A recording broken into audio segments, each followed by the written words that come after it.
Tere, mina olen Ingrid Maadvere ja näitan teile, kuidas Tinkercadi keskkonnas sisse logida niimoodi, et mul ei ole isegi e-maili vaja.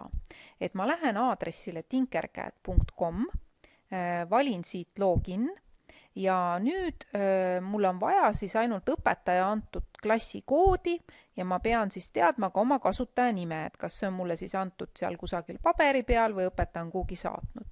Nii et ma valin siit nüüd Students with class code, nii et klõpsan selle peale. Nüüd mul on vaja seda koodi, nii mul on see kood siin ilusti paberitükil olemas, nii kopeerin, kirjutan selle siia. Nii. Ja klõpsan go to my class. Ja vot nüüd küsitakse, et kas ma lähen nickname'iga sisse või username'iga, mis on e-mailiga seotud.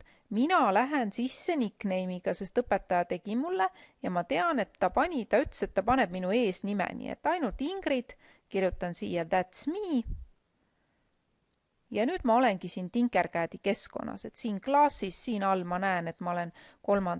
õpikus ja disainide alt ma saan looma hakata, nii et kui ma olen siin, siis klõpsan new, võtan 3D disain.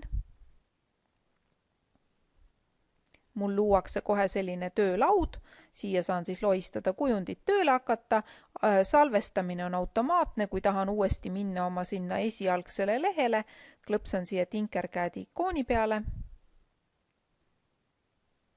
ja näen, et minu disain on siin, nii et kui ma tahan sellega nüüd pärast edasi töötada, siis klõpsan Tinker this ja mul tehakse see uuesti lahti.